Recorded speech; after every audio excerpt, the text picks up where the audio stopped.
Welcome back અને આગળ વાત કરી રાજકોટમાં નબીરાને બચાવવાનો પોલીસ પર આરોપ લાગ્યો છે તો બીજી બાજુ જે નબીરાએ અકસ્માત સર્જ્યો હતો તેના પિતાનું પણ નિવેદન સામે આવ્યું છે। ન્યારી ડેમના અકસ્માતનો કેસ ગૃહ વિભાગ સુધી પહોંચ્યો હતો। અકસ્માત કેસમાં નબીરાને પોલીસ ક્યાંક બચાવી રહી હોય તેવું લાગી રહ્યું છે તેવા આરોપ છે।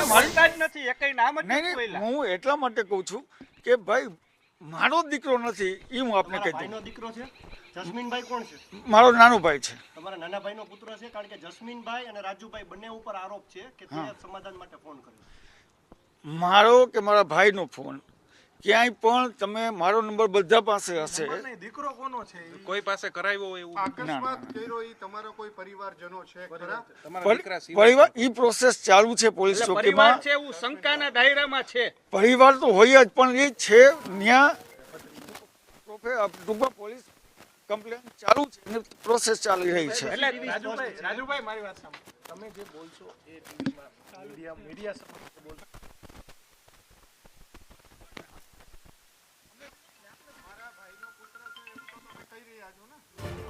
એ ત્યાં બધી જ પ્રોસેસ ચાલુ છે ને એ લોકો જે આવ્યા છે સાહેબ એ પ્રોસેસ ત્યાં ચાલુ છે અને જે આવ્યા છે મને શું કામ બોલાવે એ બધી પ્રોસેસ ત્યાં ચાલુ છે સાહેબ। આ હું સ્ટેટમેન્ટ તમારા ભાઈને બોલાવ્યો કે મને કઈ ખબર નથી, હવે તમે એમ કહો છો કે મારો ભાઈ ત્યાં પોલીસ ટેલિફોનિક વાતચીત થતી હોય ને સાહેબ એમાં મારો રોલ તમે જાણો છો કે એ ભાઈનો હોય તો એ લોકો જે આવ્યા હશે એની પ્રોસેસ ચાલુ હશે।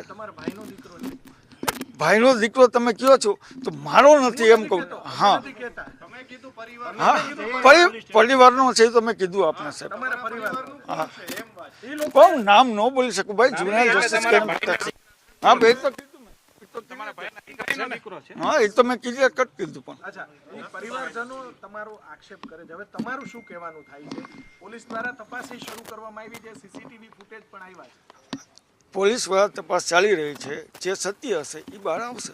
મારું કહેવાનું આટલું જ છે, જે સત્ય છે અને અમે પોલીસ નાનો ભાઈ હશે ગમે એ હશે પોલીસને પૂરેપૂરો સપોર્ટ કરવામાં આવશે સાહેબ। તમે સમાધાન માટેના પ્રયાસ કર્યા હતા?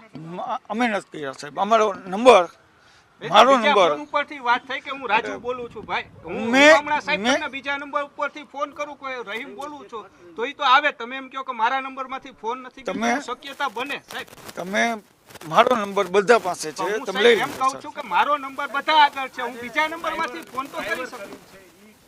એ મને ખ્યાલ નથી। ગાડી કોની હતી એ ખબર છે? તમારા ભાઈના પુત્રની હતી કે પછી બાપાવાળાના? ગાડીનો મને ખ્યાલ નથી।